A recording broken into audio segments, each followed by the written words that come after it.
আবু জেহেল কি খারাপ ছিল? তার জীবনী পড়ে দেখেন, রাসূলকে আলামিন ডিগ্রি কিন্তু এই আবু জেহেলই দিয়েছে। আমাদের নবী হওয়ার আগে একটা ডিগ্রি পাইছিল, নাম কি? আল আমিন। জোরে তার নাম কি? আল আমিন। এই ডিগ্রিটা আবু জেহেল দিয়েছে। মক্কার সমস্ত লোকজনকে ডেকে একটা উঁচু জায়গায় আমাদের নবীকে নিয়ে গিয়ে বলতেছে, তোমরা যদি বিশ্বাসী, সুন্দর এবং সৎ মানুষকে দেখতে চাও, আব্দুল্লাহর এতিম পোলার দিকে তাকাও, আমি তাকে আল আমিন হিসাবে গ্রহণ করলাম। তোমাদের খবর কি? বলে, নেতা যা আমরাও তাই। সেই মানুষটার শত্রু হলো 40 বছর পর্যন্ত আবু জেহেল আমাদের নবীর গুণগান গাইছে, কিন্তু 41 বছর থেকে কি শুরু হয়েছে বুঝতেছেন না? আমাদের বাংলাদেশে নবীর 40 বছর জীবনের ওয়াজ করেন, আমাদের বাংলাদেশের কেউ বাধা দেবে না। কিন্তু কোরআন নাজিলের 23 বছর, মক্কার 13, মদিনার 10। মক্কার 13 বছর ওয়াজ করলেও বাধা কম দিবে, কিন্তু মদিনার 10 বছরে যখনই যাবেন তখনই দেখবেন নবী হচ্ছে প্রেসিডেন্ট, 27টা যুদ্ধের সেনাপতি। জোরে কান সুবহানাল্লাহ। মাথার পাগড়ি খুলে কোমরে বাঁধতেছেন, টুপি খুলে হেলমেট দিচ্ছেন। সাহাবীরা বলতেছেন, আপনি আল্লাহর নবী। রাসূল বললেন, আমি আল্লাহর নবী যেমন ঠিক, আজকে বাতিলের বিরুদ্ধে হকের পক্ষে আল্লাহর সেনাপতি তেমন ঠিক। বলে, গভীর রাত্রে হিজরত করা মানুষটা এক সময় মদিনার প্রেসিডেন্ট হয়ে গেলেন। আল্লাহর বান্দারা, সেই হযরত ওমর এই কোরআনকে গ্রহণ করার পরে অর্ধ পৃথিবীর খলিফা আল্লাহ বানায় দিলেন। সুবহানাল্লাহ হবেন না? মসজিদ নববীর ভিতরে এরকম মেম্বরে বসে ওমর ফারুকের মন বলতেছে, তুমি অর্ধ পৃথিবীর খলিফা। সুবহানাল্লাহ। কিন্তু ঈমান বলতেছে, ওমর তুমি কিছুই না, তোমার এত সম্মান যার কারণে তাকে ভুলে গেলে চলবে।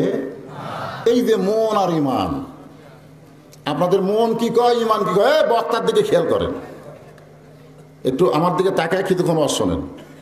চেহারা কালো হলেও তাকায় থাকলে জীবনের সগীরা গুনাহ আল্লাহ মাফ করে দিবে। হ্যাঁ, একটু এদিকে তাকায় থাকে, শোনেন বর্তমান প্রেক্ষাপটে বিশ্বের অবস্থা। আমি গতকালও বলেছি, বেলকুচিতে ঢাকার একজন শিক্ষক 36 বছর শিক্ষকতা করতেছে, আর 6 বছর পড়িছে। তাহলে কয় বছর?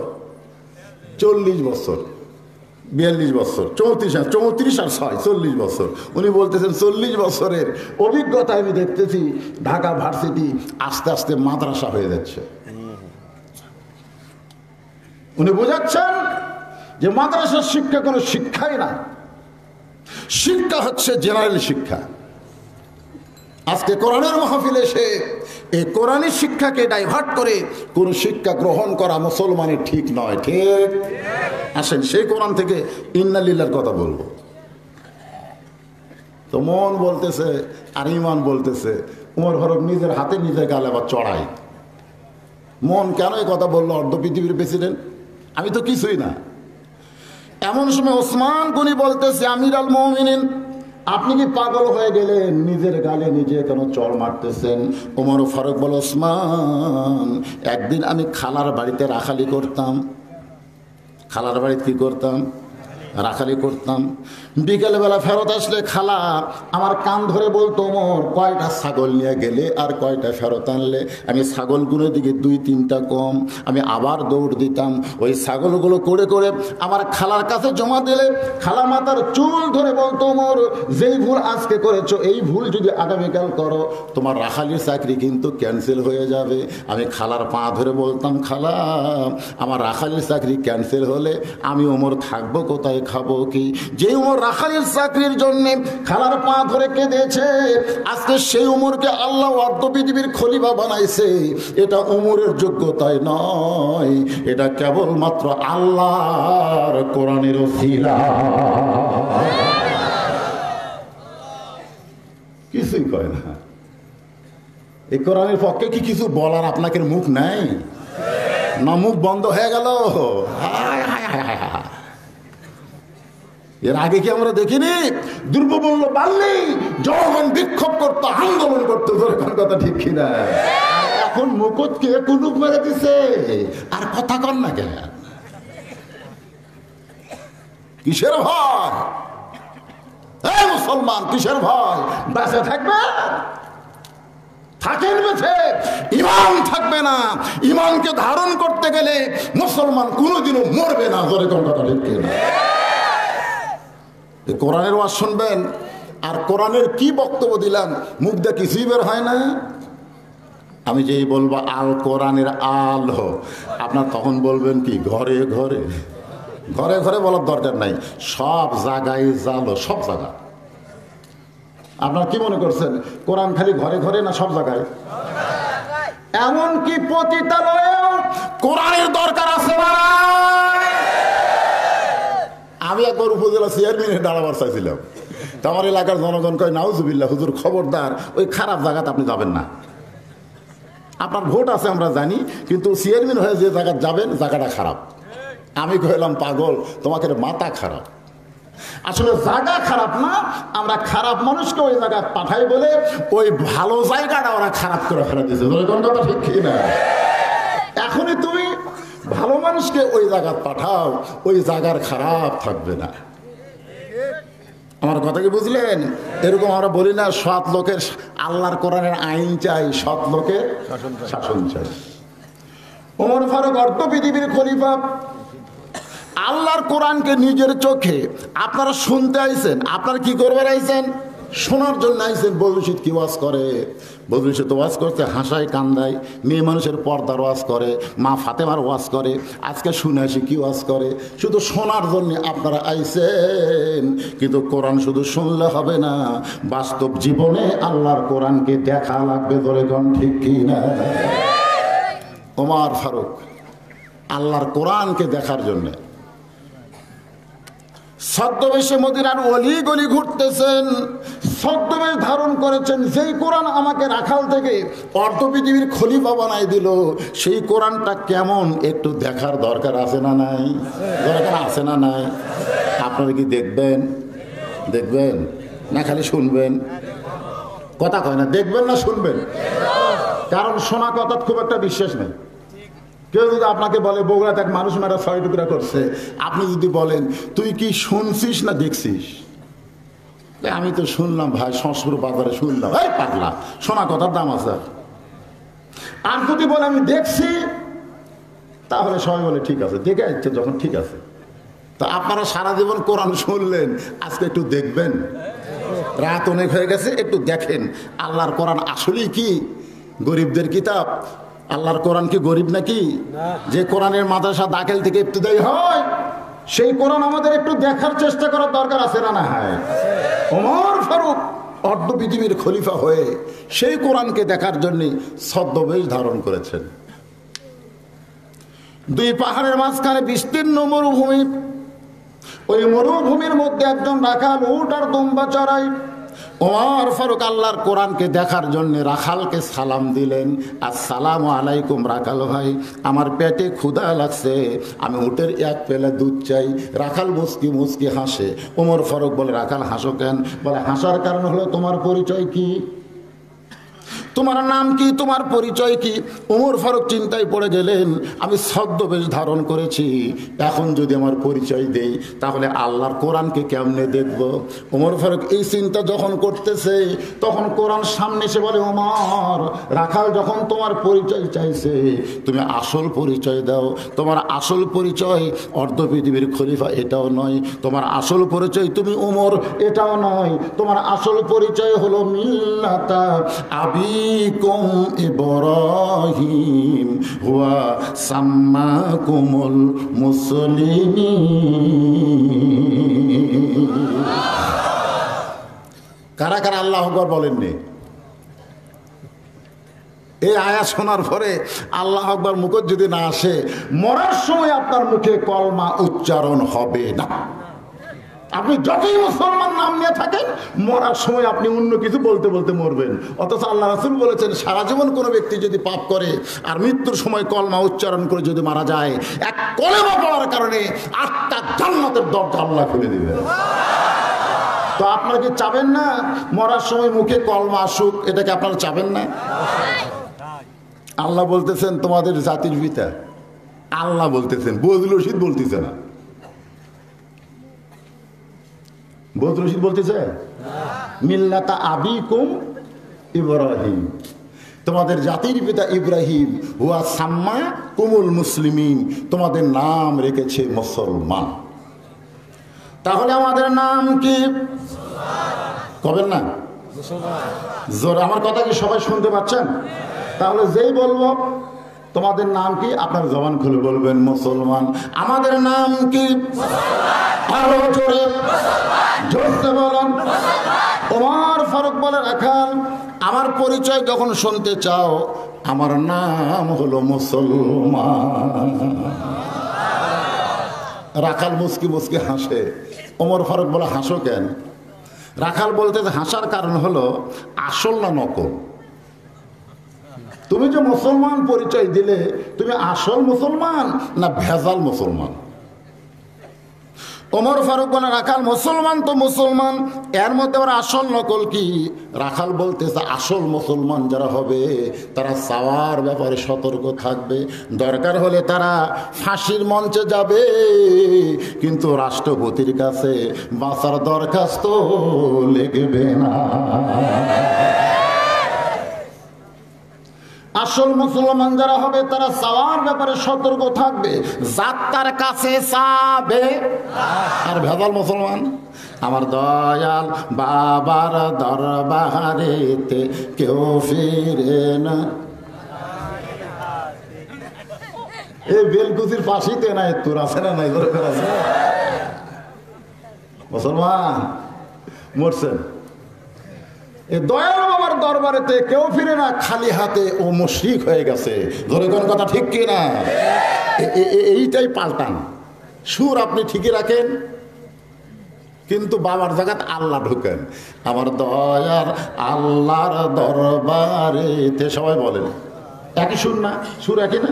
তাহলে বলে, আমার দয়ার আল্লাহর দরবারেতে কেউ ফেরে না খালি হাতে।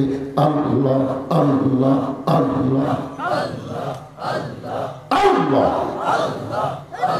লা ইলাহা ইল্লাল্লাহু মুহাম্মাদুর রাসূলুল্লাহ। রাখাল বলতেছে, পথিক তুমি যদি আসল মুসলমান হও, তুমি দুধ চাইছো কার কাছে? সঙ্গে সঙ্গে ওমর ফারুক চমকে উঠলেন। আল্লাহ কোরআন যখন গোটা পৃথিবীর মধ্যে চালু হয়ে যায়, একটা রাখালও বুঝতে পারে আসল আর ভেজাল। সুবহানাল্লাহ কর না? তুমি দুধ চাইছো কার কাছে? সঙ্গে সঙ্গে ওমর ফারুক চমকে বলতেছে, ভাই আসলে চাওয়ার ব্যাপারে আমি ভুল করছি। তো চাওয়ার ব্যাপারে ভুল করলে তোমার সব ভুল। ইয়্যাকা না'বুদু ওয়া ইয়্যাকা নাস্তাঈন, গোলামি করি কার? তাহলে সাহায্য চাবো কার কাছে? এই একটা জায়গা ভুল করলে তোমার গোটা জীবন পরিবর্তন হয়ে যাবে। জোরে কোন ঠিক? তো তুমি যখন ভুলটা স্বীকার করছো, ওমর ফারুককে রাখাল বলতেছে, তুমি যখন ভুলটা স্বীকার করেছো, তাহলে তোমার বাঁচার উপায় আছে। সুবহানাল্লাহ কোন? ভুল স্বীকার করলে বাঁচার উপায় আছে না নাই? ইবলিস যদি বলতো, আল্লাহ আদমকে সেজদা না করে আমি ভুল করেছি, আল্লাহ আমাকে মাফ করে দাও, সঙ্গে সঙ্গে আল্লাহ কিন্তু শয়তান থেকে আবার আজাদিল বানাই দিত। কিন্তু ভুল স্বীকার করে নাই, বরং তর্ক করেছে। আর গন্ধম ফল খাওয়ার পরে আদম কিন্তু ভুল স্বীকার করেছে, এ কারণে আল্লাহ মাফ করেছে। তাহলে ভুল স্বীকার করলে মাপ আছে না নাই? যারা মাগরিবের নামাজ পড়েন নাই, এশার নামাজ পড়েন নাই, ফজরের নামাজ না পড়ার চিন্তাতে আছেন? কারা কারা মাগরিব এশা পড়েন নাই হাত তোলেন। এ কথাই বলবো না, বলবো না, কারণ এ কথা বললে আমার শ্রোতা কমে যাবে। যে কয়টা আছে আর্ধেকের বেশি মাগরিব এসা পড়েনি, ধরে কোন কথা ঠিক কিনা, কথা কন না। আর 12 আনা ফজরের নামাজ পড়বে না, যারা ওয়াজ শুনতেছেন এর মধ্যেই কি হচ্ছে, মাঝখানতে বক্তা কিছু টেকালিয়ে চলে যাচ্ছে। আগামীকাল সকালবেলা হিসাব করবে কমিটিরা, লাভ হলো না লস হলো, হলো না লস হলো। সবচাইতে বেশি লস হচ্ছে আপনাদের। সারা রাত জেগে ওয়াজ শুনবেন, অত বাস্তবে আমল করবেন না। এই জিন্দেগি কোনোদিন মুসলমানের জীবন হতে পারে না। কথা ঠিক কি না? রাখাল বলতে যে ভুলটা যখন স্বীকার করছো, তাহলে আল্লাহ তোমাকে তওবা করার সুযোগ দিবে। ওমর ফারুক বলে ঠিক আছে আমি তওবা করতেছি। রাখাল বলে তুমি মূর্খ মানুষ, তুমি তওবা কেমনি করবে? ওমর চুপ করছে। রাখাল কি কইছে? তুমি মূর্খ মানুষ, তুমি তওবা কেমনে করবে? অথচ আল্লাহ নবী বলেছেন আমার পরে কেউ যদি নবী হতো লাকানা উমর, আল্লাহ উমরকে নবী বানাই দিত। সুবহানাল্লাহ। উমরের শানে, শুধুমাত্র উমরের সম্মানে আল্লাহ তাআলা কোরআনে 23টা আয়াত নাজিল করেছে। একটা মানুষের সম্মানে আল্লাহ আয়াত নাজিল করছে। সে উমরকে রাখাল বলতেছে তুমি মূর্খ মানুষ, তুমি তওবা কেমনে করবা? ওমর ফারুক বলে রাখাল আমার মধ্যে মূর্খামির কি দেখলা? বলে সাওয়ার ব্যাপারে যে সতর্ক থাকে না, ও যত বড় ডক্টর কামাল হোক না কেন, ও 1 নম্বর গন্ড মূর্খ। যত বড় ডক্টর কামাল হোক, ঐক্যজোট করার পরে এরা কিন্তু সিলেটের মাজারে গেছিল। মাজারে যায় ডক্টর কামালের নেতৃত্বে সবাই দোয়া করলো, আল্লাহ নির্বাচনে বের হলাম ঐক্যজোট করে, বিজয় দিও। ফেরেশতাকে আল্লাহ কি করব? আল্লাহ কয় যেখানে চাওয়া দরকার সেখানে না যায় ওরা বাবার কাছে গেল কেন? তুমি ইয়াকা নাবুদু ওয়া ইয়াকা নাস্তাইন, নামাজের ভিতর দিয়ে আল্লাহর কাছে চাও, তোমার চাওয়া আল্লাহ পুরা করবে। তোমরা বাবার দরবারে গিয়ে চাইলে এমন ভাবে একটা ক্ষমতা আমাদের উপরে চলে আসলো। শিক্ষিত হলেই হবে না, আসল শিক্ষিত হতে হবে। জোরে কোন কথা ঠিক কি না? মাদ্রাসাকে শিক্ষাকে বলা হয় রুহানি শিক্ষা, রুহানি শিক্ষা। আর বাংলা ইংরেজি অঙ্ককে বলা হয় দৈহিক শিক্ষা, দৈহিক। ইংরেজি মনে করেন আপনার হাত পাও, বাংলা মনে করেন আপনার মাথা ঠ্যাং, এগুলো। কিন্তু আপনার আরবি কোরআনের শিক্ষা হলো রুহানি শিক্ষা। আপনারা বলেন তো একটা মানুষের দেহ আছে কিন্তু রুহু নাই, ওই মানুষটার কোনো দাম আছে? কিন্তু আপনার যদি একটা হাত না থাকে, আপনার জীবন থাকলেও কিন্তু আপনার দাম আছে। আপনি যতই শিক্ষা গ্রহণ করেন, যতক্ষণ পর্যন্ত রুহু কোরআনের শিক্ষা গ্রহণ না করবেন, ততক্ষণ পর্যন্ত আপনার কোনো দাম আল্লাহর কাছে। ওমর ফারুক চোখের পানি বের করে বলে রাখাল তাহলে তুমি আমাকে তওবা করাও। এবার রাখাল হযরত ওমরকে তওবা করাচ্ছেন। ওমর ফারুক পড়তেছে, আমরাও সকলে একটু পড়ি। আস্তাগফিরুল্লাহ পড়েন, আস্তাগফিরুল্লাহ রব্বি মিন কুল্লি জামবিন ওয়া তুবু ইলাইহি। ওমর ফারুক তওবা করার পরে বলতেছে, রাখাল ভাই আল্লাহর ওয়াস্তে উটের 1 পেয়ালা দুধ দাও, আল্লাহর ওয়াস্তে। আগে কি কইছিল? রাখাল ভাই উটের 1 পেয়ালা দুধ দাও। এবার তওবা করার পরে উন্নতি হয়েছে কি হয় নাই? কার হস্তে? আল্লাহর হস্তে উটের 1 পেয়ালা দুধ দাও। রাখাল মুস্কি মুস্কি হাসে। ওমর বলে হাসো কেন? বলে হাসার কারণ হলো তওবা করার পরে তুমি আবার মুনাফিকি করলে। যেই কইছে মুনাফিকি, ওমর ফারুকের চেহারা রক্তের মতো লাল হয়ে গেছে। কারণ রাস্তাতে গেলে শয়তান যায় না, তারে মুনাফিকি কওয়া মানে কি? কি বুঝতেছেন? ওমর ফারুক খেপে গিয়ে বললেন, রাখাল মুখে যা আসে তাই বলতেছ, আমার মধ্যে মুনাফিকির কি দেখলাম? রাখাল বলতেছে, এত রাগ করো কেন? লিমা তাকুলু মালা তাফআলু। তোমার মুখের সাথে মুখ, এই মুখের সাথে মনের মিল নাই। ওমর ফারুক চমকে উঠে বলতেছে, ভাইজান মুখের সাথে মনের মিল নাই কেমনে বলতো? রাখাল বলতেছে, তুমি কি বলতেছো? ও রাখাল ভাই, আল্লাহর হস্তে উটের 1 পেয়ালা দুধ দাও। তুমি আমাকে রাখাল যখনই বলেছ, বলো তো পথিক তোমার মন কি বলতেছে? তোমার মন বলতেছে আমি উটের মালিক না, আর মালিক যদি হইতাম আমাকে রাখাল বলতাম। যখন আমাকে রাখাল বলেছ তখন তোমার মনে মালিক ভিন্ন আছে, আর মালিক বাদ দা রাখালের কাছে আল্লাহর হস্তে চাইলেও রাখাল দিবার পারবে। আমি তো ওয়াজ করতেছি, আমি কিছু দিতে পারবো? অনেকে দৌড়ে আসে, শুধু দোয়া করে। এটা পাবনার এক মাহফিলে একজন দৌড়ে আসে, হাতের মধ্যে 100 টাকা দিয়ে কয় হুজুর দোয়া করেন। আমি বললাম কি দোয়া ভাই? বলে আমার বইয়ের পেটে বাচ্চা হয়েছে, আল্লাহ একটা পুত্র দেয়। সঙ্গে সঙ্গে আমি চিন্তা করলাম যে এই তো জাগা মতো আসে নাই। আমি পকেট থেকে 200 টাকা বার করে দিলাম। ওই কয় হুজুর আমি দিলাম 100, আপনি ফেরত দিলেন 200, ব্যাপার কি? আমি বললাম তুইও যা মতাই। বলে কেমনে হুজুর, আপনি টেজে বসে ওয়াজ করেন আর আমি খেড়ে বসে ওয়াজ শুনি, আপনার সমান আমি কেমনে হলাম? আমি বললাম পাগলা তুই জানিস না আমি 3টা মেয়ের বাপ, আমার কোনো ছেলে নাই।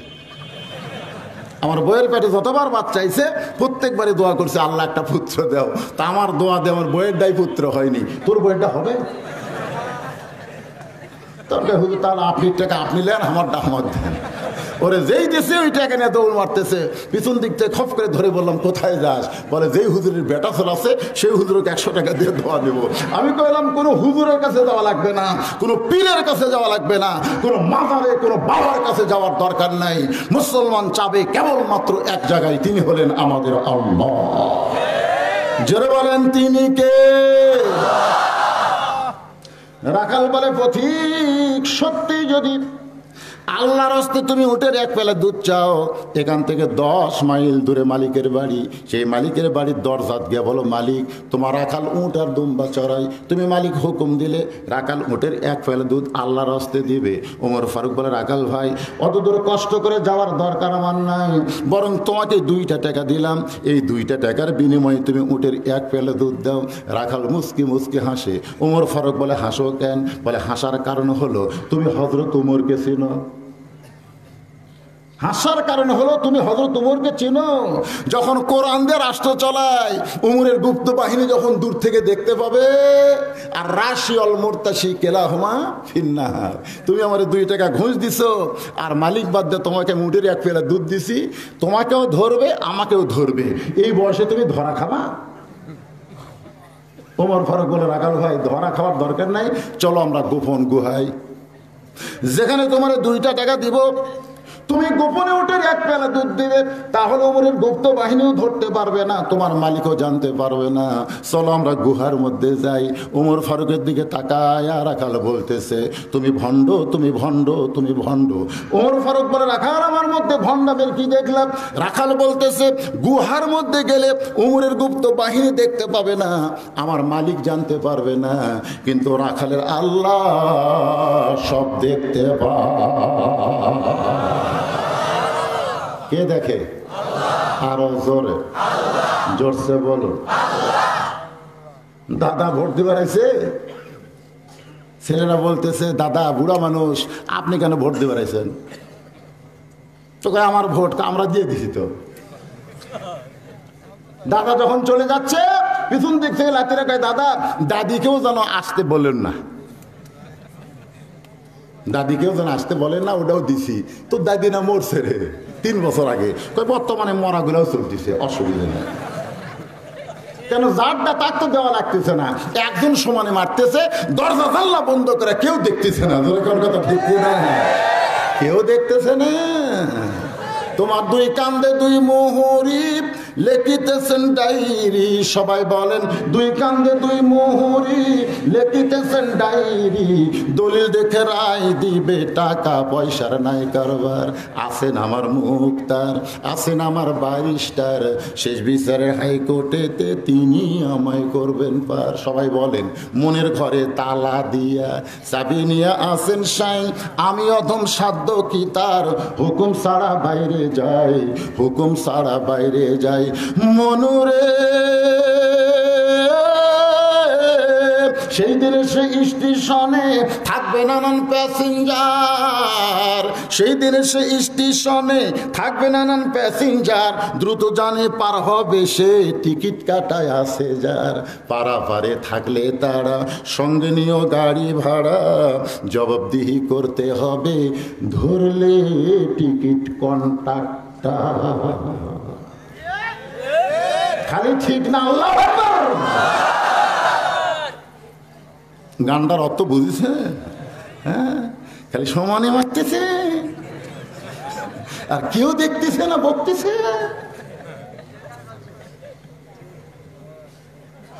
সঙ্গে সঙ্গে হযরত ওমর মারছে দৌড়, সুবহানাল্লাহ, এক দৌড়ে পাহাড়ের পাদদেশে জায়নামাজ বিছায় সালাতুল হাজত 2 রাকাত নামাজ পড়ে শুকরিয়া তান আল্লাহকে বলতেছে, আল্লাহ তোমার কোরআন এত সুন্দর, তোমার কোরআনের এত ক্ষমতা, তোমার কোরআনের সমাজ যখন চালু থাকবে তখন না দেখা রাখাল আল্লাহ তোমাকে, তুমি সব সময় তাকে দেখতে পাবে।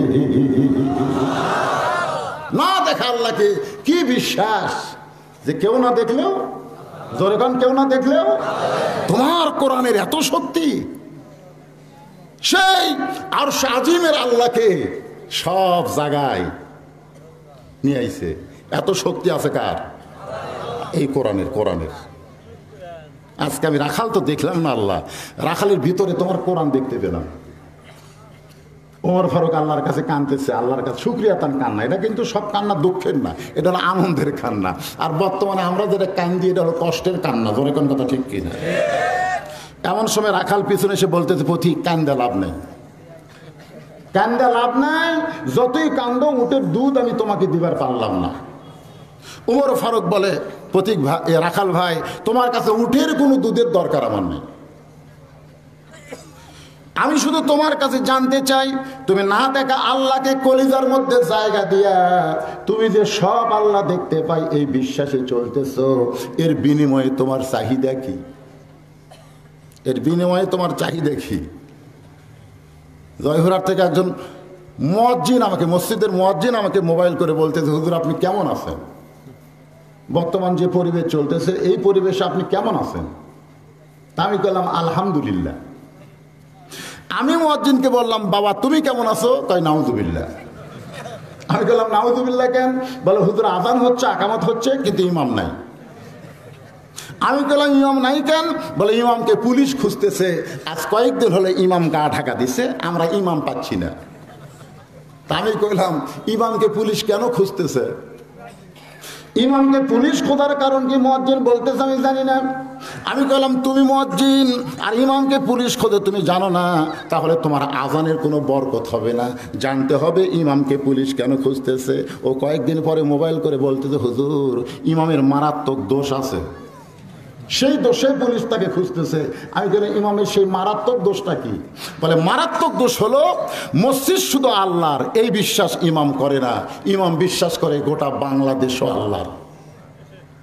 আপনার বলেন তো এটা কি দোষ? এটা কি দোষ? কিন্তু মারাত্মক দোষ। মসজিদ আল্লাহর এটা আপনি বলতে পারেন, তাই বলে গোটা বাংলাদেশ আল্লাহর? আজকে যদি আমরা মসজিদের ভিতরে বাস করি সমাজের কোনো লোক বাধা দেবে না, কিন্তু মসজিদ ভিত্তিক সমাজ যদি কায়েম করতে চাই অনেকে বাধা দেবে। ধরে কোন ঠিক কিনা ভাই? আপনাদের এই রাজাপুরে আল্লাহর জায়গা কতটুকু আছে? কথা কয় না। ও যে দেখতেছেন হুজুর ওটা আমার সাইট, আমার ভাইয়ের, এদিকে আমার চাচার, এদিকে আমাকে রিক্সা। তো সবই যদি তোমাকে হয় আল্লাহর খুন্ডা, দেখবার চাইলে 2 মিনিট হাঁটা লাগবে। হুজুর হাত ধরে লিয়ে গেছে আল্লাহর জায়গা দেখাবার। মসজিদের সামনে গিয়ে বলতেছে এখানে আল্লাহর কিছু ছিল না, এখানেও আল্লাহর কিছু ছিল না, আমার চাচা দয়া করে আল্লাহ 10 শতক দান করছে, আর সেই জায়গার উপরে আমরা টাকা পয়সা দিয়ে আল্লাহকে একটা ঘর বেনা দিছি। বলতেছে আল্লাহ তোমার ঘর, তুমি থাকো। হায় হায়। ফেরেশতারা বলতেছে আল্লাহ এই দেশের নাম কি? যেই দেশে তোমার দান করলে তুমি পাও, এই দেশের নাম কি? আল্লাহ বলতেছে ওই দেশের নামই বাংলাদেশ। ওই দেশে আমার চাইতে গরিব কেউ নাই। বর্তমানে আল্লাহ বাংলাদেশে সবচাইতে গরিব অবস্থায় আছে। ধরে কোন কথা ঠিক কিনা? ইমামের দোষ হলো মসজিদ ভিত্তিক সমাজ কায়েম করবে, আর সেই দোষে ইমামকে পুলিশ খুঁজতেছে। এই ছেলেরা কি কি হয়েছে? তুমি তো সিজার করানোর বাবা। আমি 2-1টা উঠে গেছে, আমি কিন্তু বলিনি। ওখান থেকে 2-3টা উঠে গেছে, আমি কিছু বলিনি, কারণ ওরা সিজার করা, ওরা যায়। কিন্তু ওটা তো সিজার করা নয়, আর সাইজ দেখে বলা যায়। বিশ্বাস না হলে ওর মায়ের কাছে খুঁজলেন, ওই সিজার করা না। আসতেছে 34 বছর ওয়াজের বয়স। আপনার কি মনে করতেছেন খালি ওয়াজই করতেছি না, কাছে শিখতেছি? এক সময় গলা ফেটে মুখে যাইছে কোরআন হাদিস থেকে তাই বলতে পারছি। জোরে কোন কথা ঠিক কিনা? আজ একটু শুনুন মনোযোগ দিয়ে। বেলকুচির মুসলমানেরা যারা পরিচয় নাম দিয়েছে আল্লাহ মুসলমান, একটু মনোযোগ দিয়ে শোনেন। উমর ফারুক বলে, রাখাল তোমার ভালো একটা বাড়ি নাই, ভালো একটা চাকরি নাই, ভালো কোনো খাওয়া দাওয়া নাই, তুমি রোদের মধ্যে পড়ে পড়ে উদ্দম্ব চড়াও, এরপরেও না থাকে আল্লাহকে বিশ্বাস করে তুমি যা কিছু করো আল্লাহ দেখতেছে, এর বিনিময়ে তোমার চাহিদা কি? রাখাল বলতে, পথিক আমার চাহিদা যদি শুনতে চাও, আমার চাহিদা হলো রব্বানা পড়েন, রব্বানা আতিনা ফিদ দুনিয়া হাসানাতাও ওয়া ফিল আখিরাতি হাসানা ওয়া কিনা আযাবান নার। ইমামকে বলছে আমাকে প্রধানমন্ত্রী গিয়ে দোয়া না করলে, এখন কতকগুলা প্রত্যেক উপজেলায় একটা করে মসজিদ আছে না নাই? যেরকম আছে না নাই? ইমাম সাহেব চিন্তা করতেছে প্রধানমন্ত্রী দোয়া করলে তো আরো মুসল্লি আছে, আরে কি রাগি করে নাকি? তো কায়দা করে রব্বানা আতিনা ফিদ দুনিয়া হাসিনা ওয়া ফিল আখিরাতি হাসিনা ওয়া কিনা আযাবান নার, মানে হাসানা হাসিনা বানাছে, জবর জায়গা জের মারিছে, মারিয়া দোয়া করে দিয়েছে। হায় হায়, ওরা খুশি হবে ভাই। আমাদের প্রধানমন্ত্রীর নাম হাসিনা, নামের অর্থ জানেন? অত্যন্ত সুন্দর। সুবহানাল্লাহ বলেন।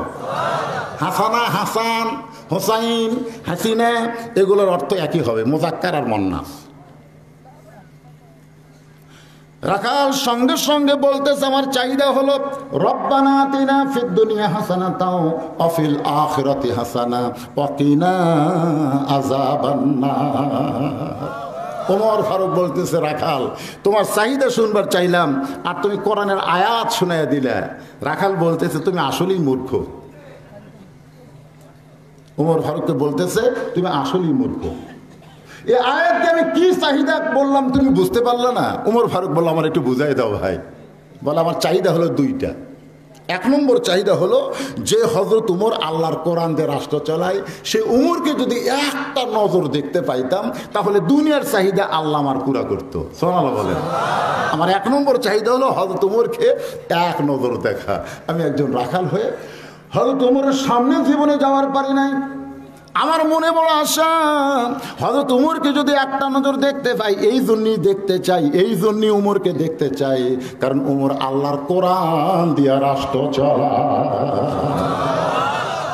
তাই বলে এমপি মন্ত্রী দেখার বাংলাদেশে আমার কোনো আশা নাই, কারণ ওরা তেজে থাকলেই বক্তার ওয়াজের মশান কমা যায়। কথা ঠিক কিনা? কারণ এরা কোরআনের অধিকাংশ বিরুদ্ধে। কথা বল না কেন, কথা বল না কেন? এখন এক নম্বর চাহিদা হলো হযরত উমরকে এক নজর দেখবে। আমার দুই নম্বর চাহিদা হলো আমি রাখাল যখন মরে যাব, মরার সঙ্গে সঙ্গে আল্লাহ অদম রাখালকে যেন জান্নাত দেয়। ওমর ফারুক দৌড়ে এসে রাখালের হাতটা খস করে ধরে একটা চুমা খাইছে। রাখাল বলতেছে আমার ঘামা হাতে চুমা দিলে তুমি কি পাগল হলে? বলে তোমার দুই নম্বর চাহিদা আল্লাহ পুরা করছে, মরার সঙ্গে সঙ্গে আল্লাহ তোমাকে জান্নাত দিবে, এ কথা আল্লাহ নিজেই কোরআনে বলেছে। ধরে করছে ইন্নাল্লাযীনা ক্বালু রাব্বুনাল্লাহু সুম্মা ইসতাকামু তাতানাজ্জালু আলাইহিমুল মালায়েকা আল্লা তাখাফু ওয়া লা তাহজানু ওয়া আবশিরু বিল জান্নাতিল্লাতী কুনতুম তুআদুন।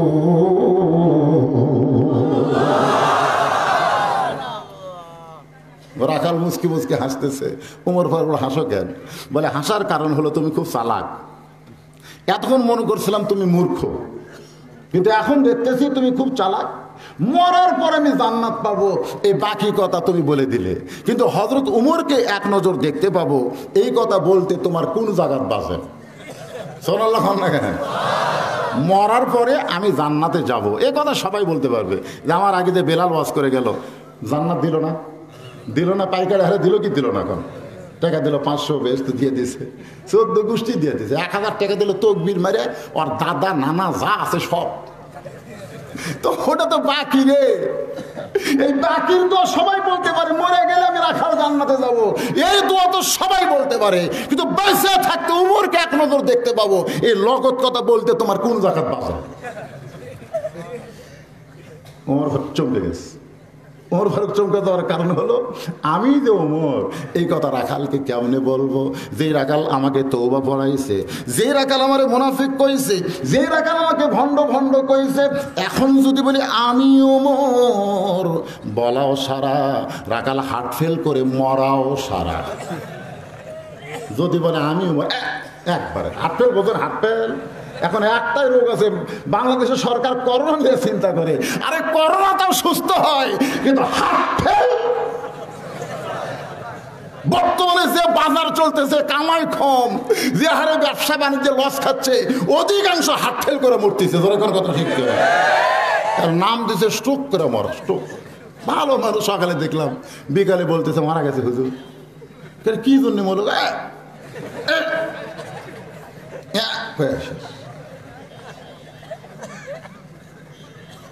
আমাদের বাংলাদেশে স্ট্রোক করে মানুষ মরতেছে, এই নিয়ে সরকারের কোনো চিন্তা নাই।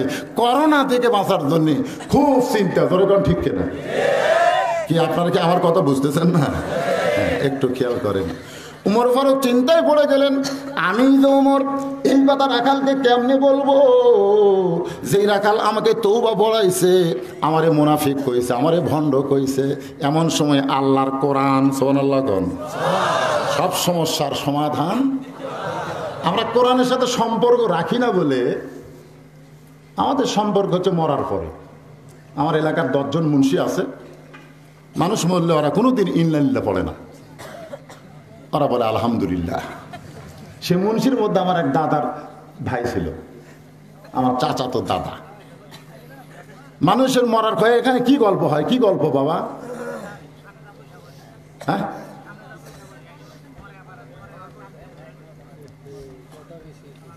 বসেন। তো এখন চিন্তা করেন, আমি যে কথা বলতেছি, এইদিকে তাকান, আমি যে কথা বলতেছি আপনারা কি বুঝতেছেন? বুঝতেছেন? তাহলে এই কথা পুরো দমে শোনার মনোযোগ দেওয়ার দরকার আছে না নাই? দরকার আছে না নাই? আজকের বিষয়টা হলো ইন্না লিল্লাহি ওয়া ইন্না ইলাইহি রাজিউন। সবচাইতে বড় বিপদ কি? এখানে কোরআনের মাহফিল হয় আর ছেলেরা রাস্তায় খাড়ায় থাকে, এইটাই তো বিপদ, এটাই তো মুসিবত। কোরআনের আলোচনা হচ্ছে আর তোমরা রাস্তায় গল্প করো। মন চাইলে বসো, না হলে চলে যাও। তোমাদের মতো লোকদেরকে এই কোরআনের দরকার নাই। দরকার কথা ঠিক, খুব মনোযোগ দিবেন। ওমর ফারুক চিন্তায় পড়ে গেলেন, আমি যে উমর এই কথা রাখালকে কেমনে বলবো? এমন সময় আল্লাহর কোরআন সামনে দাঁড়াইছে। কোরআনের সঙ্গে সম্পর্ক রাখেন, সবকিছুর সমাধান কোরআন করে দিবে। আপনাদের বেলকুচিতে চালু আছে কি না? আমি একটু দিয়ে দেখি তো। সব সমস্যার সমাধান খুব একটা চালু নাই, এই দিকের মুরব্বীরা কেউ খোলো না। যিনারা বলতেছেন না, আপনারা কোরআনের একটা আয়াতকে অস্বীকার করতেছেন। আল্লাহ কোরআনে বলতেছে, অনুনাজ্জিলু মিনাল কোরআনি মা হুয়া শিফাউ ওয়া রাহমাতুল লিল মুমিনিন। এই কোরআনকে যাবত রোগের ঔষধ হিসেবে আমি আল্লাহ নাজিল করেছি। তাহলে সব কিছুর সমাধান এই কোরআনে আছে না নাই? তো গলা ছাড়া দেওয়া লাগবে। আমি যে বলবো সব সমস্যার সমাধান, আপনারা বলবেন দিতে পারে আল কোরআন। বলবেন সব সমস্যার সমাধান আল কোরআনের আলো। কোরআন হাদিস যেখানে দুনিয়ার মুসলমান। মাশাআল্লাহ, দেখেন স্লোগানে কি হলো? আপনাকে চেহারার দিকে এখন বাজতেছে 12টা, কিন্তু আপনাকে চেহারার দিকে মনে হচ্ছে কেবল রাত 8টা। তাই মনে হচ্ছে না? চেহারা দেখে চকচক করতেছে, মনে হচ্ছে না রাত 12টা বাজছে। এই জন্য আপাতত আমি ঘড়ি হাতত দেওয়াজ করি না, কারণ ঘড়ি খুব বাজে একটা জিনিস। বারবার যারা মসজিদের মধ্যে ঢোকে দেখবেন 3 মিনিট পরে জামাত হবি, তারই মধ্যে 4 বার দেখবি।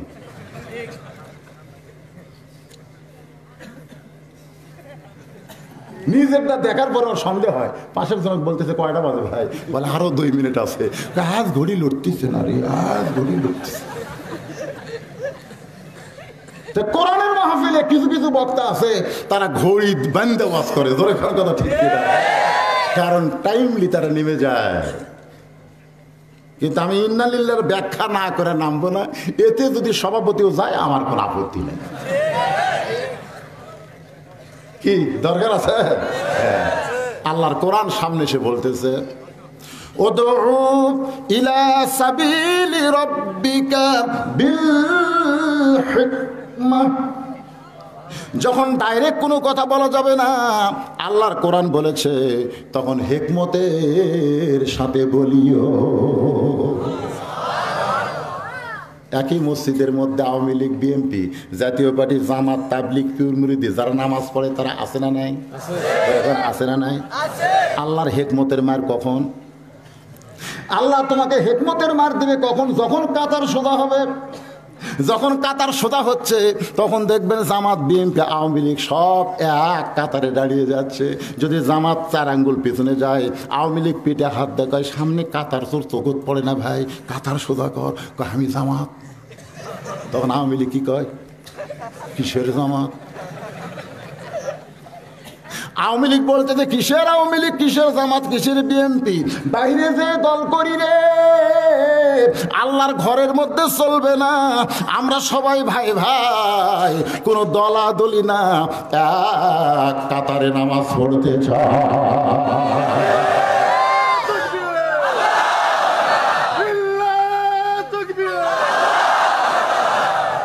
আসলেই তো আমরা সকলে ভাই ভাই, ঠিক কিনা বলেন?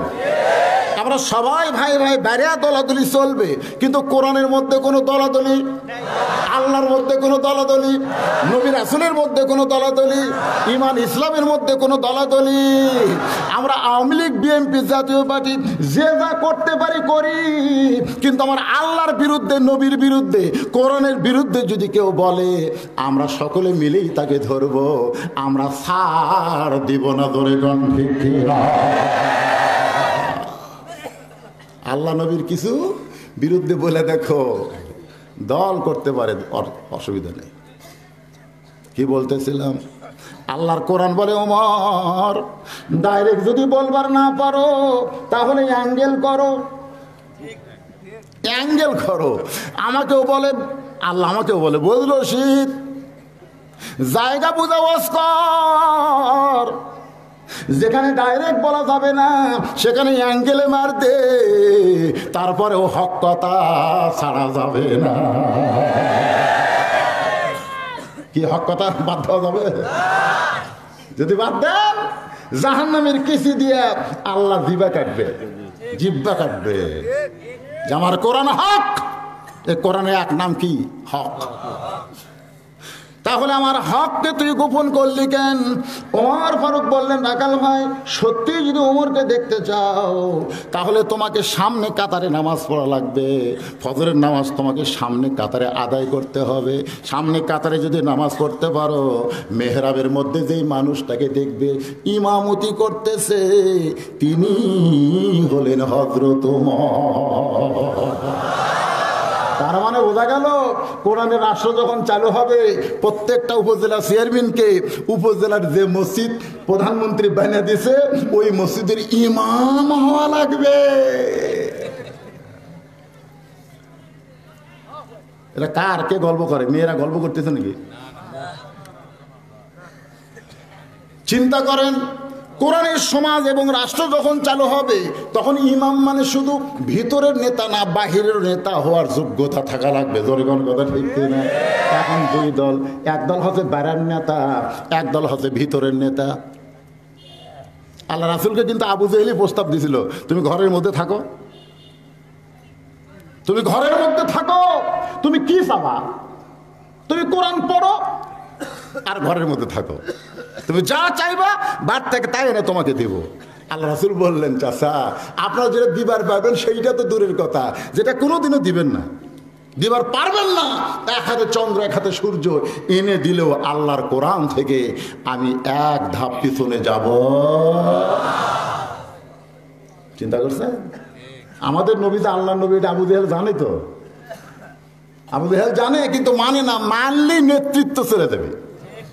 খালি নেতৃত্ব যাওয়ার ভয়ে আবু জেহেলটা জান্নাত পেল না, জানেন? খালি নেতৃত্ব যাবে এই জন্যই নবীকে সে মানলো না। কিন্তু নবী যে আমাদের নবী আল্লাহ, এটা সে কিন্তু জানে। একটু মনোযোগ দিয়ে শুনবেন। ওমর ফারুক বললেন, রাখাল সামনে কাতারে যদি নামাজ পড়ো তাহলে মেহরাবের মধ্যে দেখবা যেই লোকটা ইমামতি করতেছে তিনি হলেন হযরত ওমর। রাখাল চোখের পানি বের করে বলে, পথিক আমি মসজিদের ভিতরে ঢোকার সাহস পাই না। আমি একজন রাখাল, বারান্দায় নামাজ পড়ি, মসজিদের ভিতরে কেমনে ঢুকবো? যেই মসজিদে দামি দামি সাহাবীরা নামাজ পড়ে সেই মসজিদে আমার মতন সাধারণ একজন রাখাল কেমনে প্রবেশ করে? ওমর ফারুক বলে, রাখাল তুমি কম দামি আর ভিতরের গুলা দামি, এই ভুল ব্যাখ্যা তোমারে কে দিল? তুমি কম দামি আর মসজিদের ভিতরে দামি, এই ভুল ব্যাখ্যা তোমার কেউ দিল? আসল ব্যাখ্যা হলো ইন্না আকরামাকুম ইনদাল্লাহি আতকাকুম। ওই ব্যক্তি সবচাইতে দামি হয় যার কলিজার ভিতরে আল্লাহর বেশি ভয়। বক্তা দামি নয়, অনেক শ্রোতা আছে বক্তার আগে জান্নাতে যাবে। তোর কথা ঠিক কিনা? বাজান গো, আপনাদের মাঝখানে এমনও কোনো মহামানব বসে আছে যে মানুষটাকে আল্লাহ জান্নাতে দিবে। আমার মতন বক্তার জিব্বাত কলা বসায়, যেটা মাছ ধরে, এর নাম কি? মাছ মারে না, এরকম ফুটে দিয়ে নাম কি? বড়শি।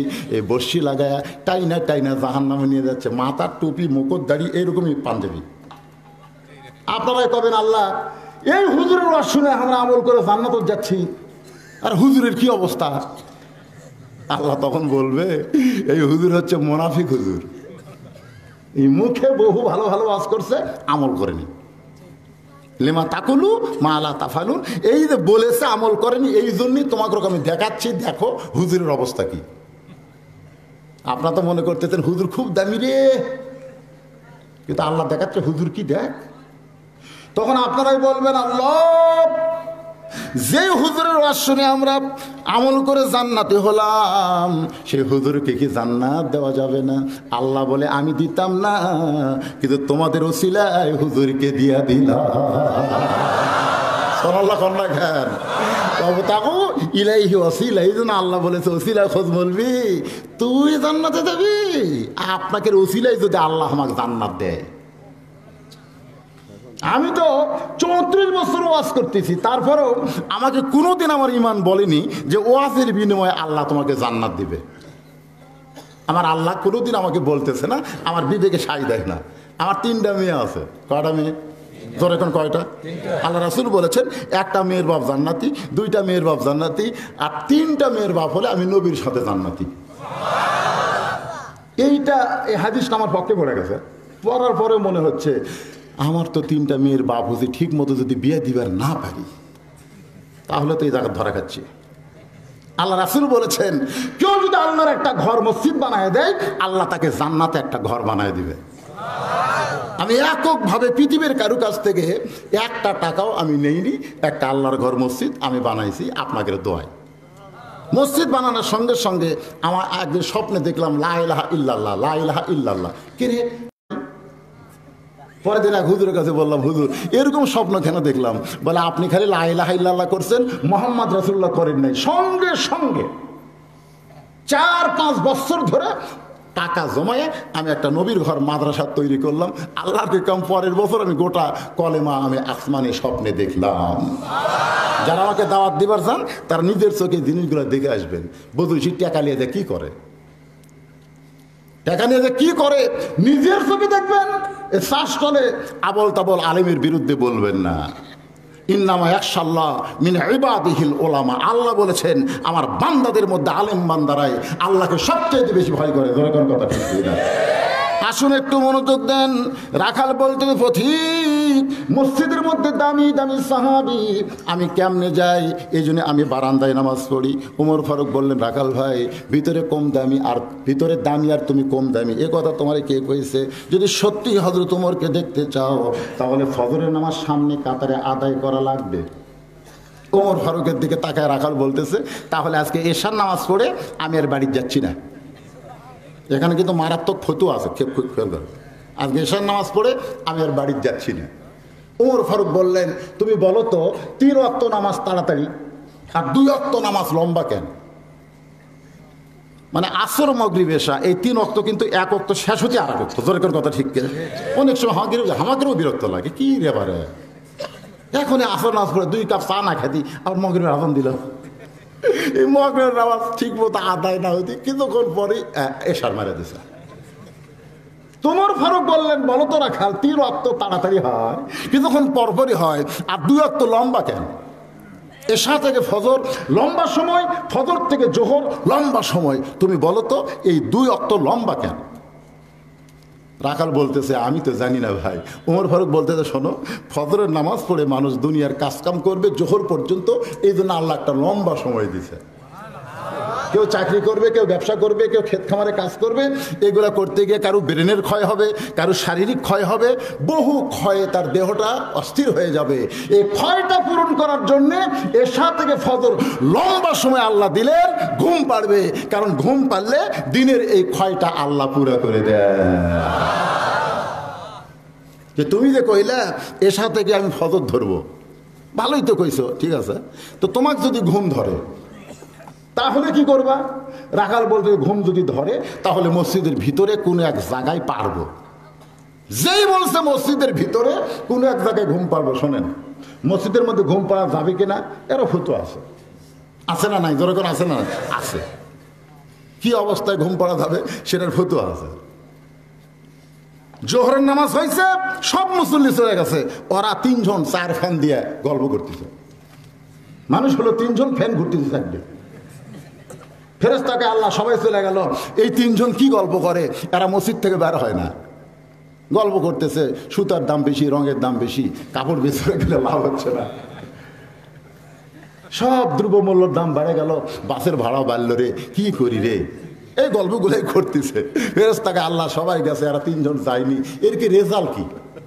আল্লাহ বলতেছে, ওরা 3 জন যতক্ষণ নামাজ বাদ দিয়ে বসে আছে, মাথার উপর ফ্যান ঘুরতেছে, এই ফ্যানের কারেন্টের বিল এই 3 জন আলাদাভাবে না দেওয়া পর্যন্ত এরা জান্নাতে যাবে না, কারণ মসজিদ আর বাপের ঘর না, ইচ্ছা মতো ফ্যান ঘুরে ভিতরে। কোন কথা ঠিক? আপনার কি মনে করছেন মসজিদ আপনাকে বাপের ঘর? ওমর ফারুক বলে, রাখাল, বরং ফজরের আজানের গুরুত্ব দিও। যত নামাজের আজান আছে সবচাইতে ফজরের আজানের গুরুত্ব কম না বেশি? রাসূল বলেছেন, আজান দেওয়ার, যে শোনেন, আজান দেওয়ার ফতোয়াটা খেয়াল করবেন, আজান দেওয়ার প্রথম 3 মিনিট, কয় মিনিট? প্রথম 3 মিনিটের মধ্যে যারা মসজিদে ঢুকবে, আল্লাহ তাদের আমল নামায় একটা উট কুরবানির সওয়াব দেবে। কয় মিনিট? এই 3 মিনিটের মধ্যে যদি 10 জন ঢোকে, 20 জন ঢোকে, সবাই উট কুরবানির সওয়াব। 5 মিনিটের মধ্যে যারা মসজিদে পা দিবে, একটা গরু কুরবানির সওয়াব পাবে।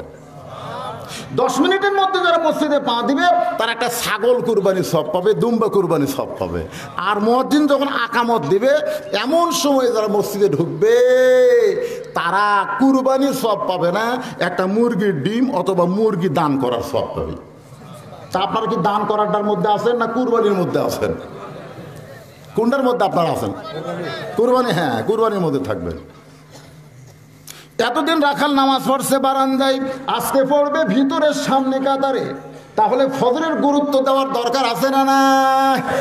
যেই মাত্র ফজরের আজান, আসসালাতু খায়রুম মিনান নাওম, সঙ্গে সঙ্গে রাখাল ওযু করে সিনা টান করে, এখন যেরকম ডায়াবেটিস যার কেউ আছে, তারা খালি এরকম করে হাঁটতেছে না, কি করে হাঁটতেছে না সকালবেলা, ফজরের পরে ওরা সেই মার্চ করতেছে, কেরে হাঁটিস কেরে, বলছে হুজুর ডায়াবেটিস বেড়ে গেছে।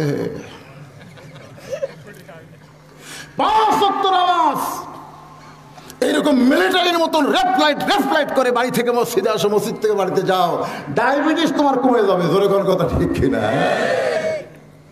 এরকম করে রাখাল খুব দৌড়ানো না, আবার হাঁটাও না।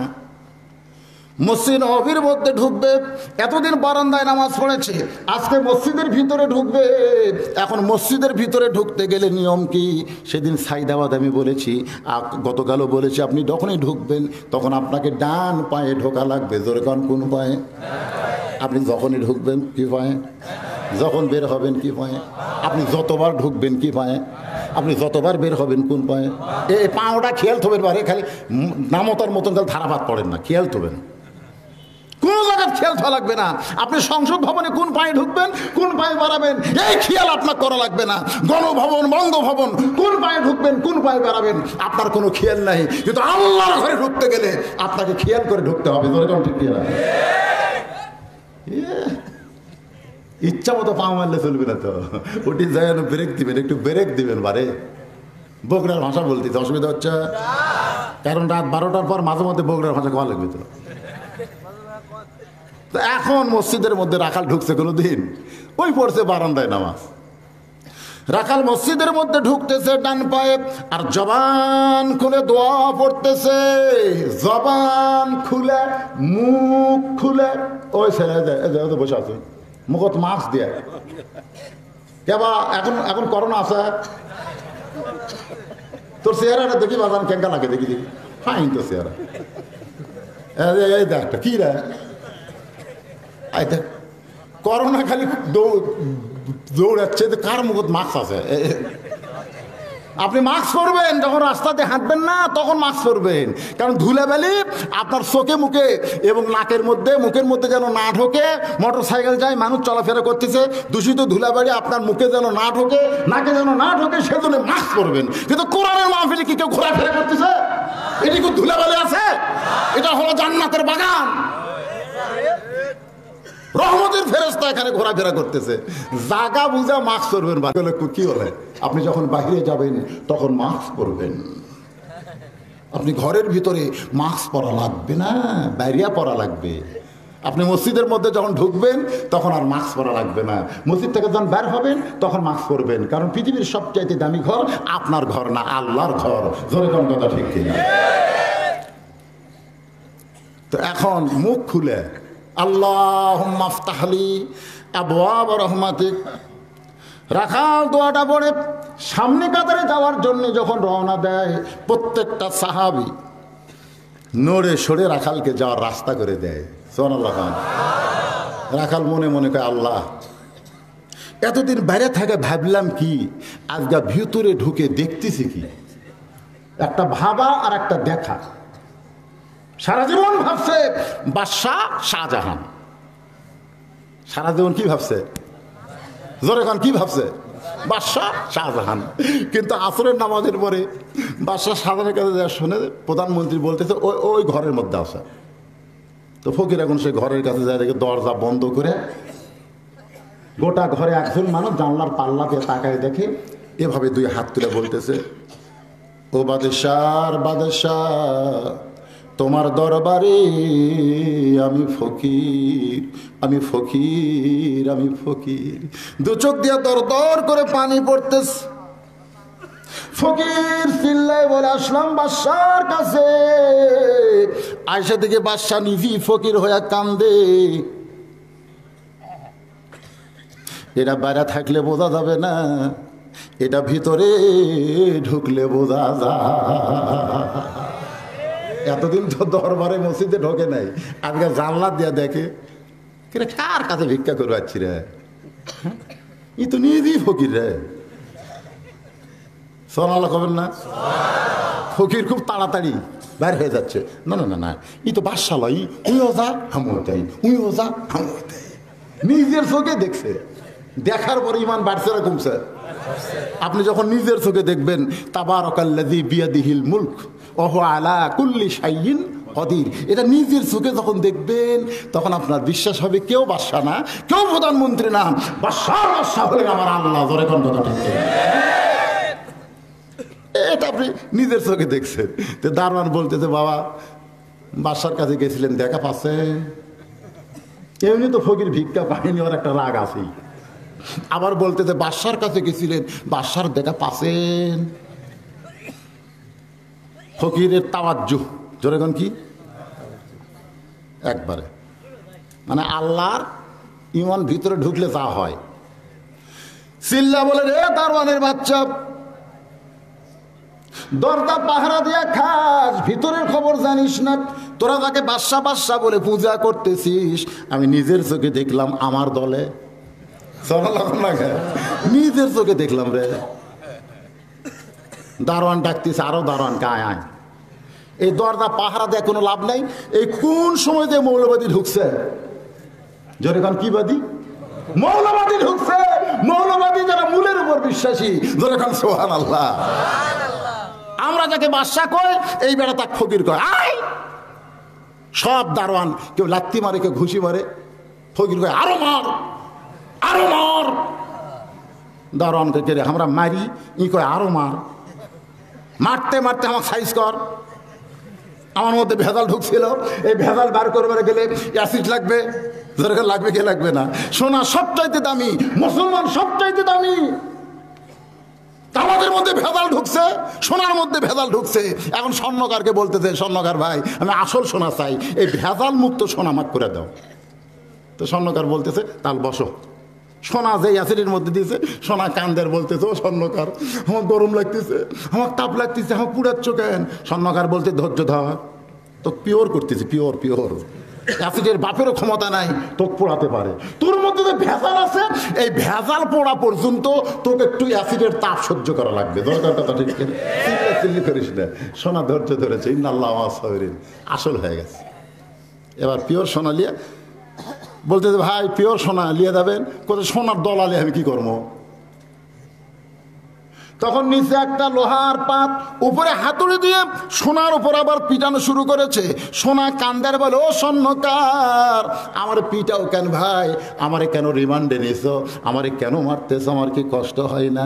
স্বর্ণকার বলতেছে, আমি তোরে পিটাইতেছি, পিটানোর কারণে তোর দাম বাড়বে, কারণ তোকে সোনার দলা করে রাখলে হবে না, তোরে পিটায় পিটায় বানাবো আমি গহনা।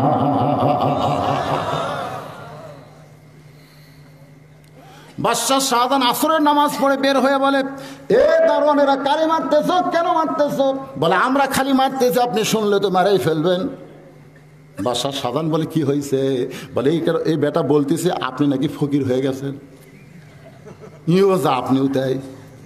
বাদশাহ শাহজাহান টুটি চাপা ধরে বলতেছে, এই ফকির তুই জানিস না আমি মুঘল সম্রাট শাহজাহান? ফকিরের ইমান দুর্বল না সবল? জনগণ দুর্বল না সবল? তুই জানিস না আমি মুঘল সম্রাট শাহজাহান? তুই জানিস না আমি এমপি? তুই জানিস না আমি মন্ত্রী? এরকম কিছু মশানালা লোক আছে না নাই? জনগণ আছে না? ফকির বলতেছে তাই জানতাম, বাদশাহ শাহজাহানই জানতাম, কিন্তু ওই ঘরের কাছে যায় গুমুর ফাঁস হয়ে গেছে। ওই ঘরের জানলার কাছে যায় গুমুর ফাঁস। আমি নিজের চোখে দেখলাম। আপনি নাকি আপনার মতোই আর কি, আমি ফকির, আমি ফকির বলে দু চোখের পানি দর দর করে বের করতেছে। সঙ্গে সঙ্গে বাদশাহ শাহজাহান দুইটা হাত থর থর করে কাঁপতেছে। দাঁড়ানোগুলো যাবো না। ফকির কি বললো, আপনার দুই হাত কাঁপে কেন? বাদশাহ শাহজাহান বলতেছে, ফকির যা বলেছে সত্য বলেছে।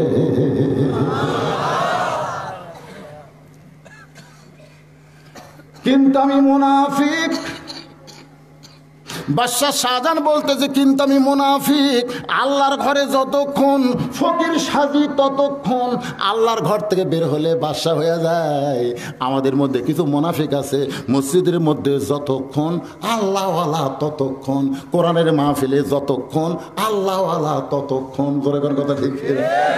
আমি ধনবাড়ি টাঙ্গাইল ওয়াজ করতে গেছি, প্রধান অতিথি এসে বলতেছে, আমি বাইদে ভাই শুনলাম এই বক্তা অ্যাঙ্গেলে নাকি সরকার বিরোধী কথা বলে।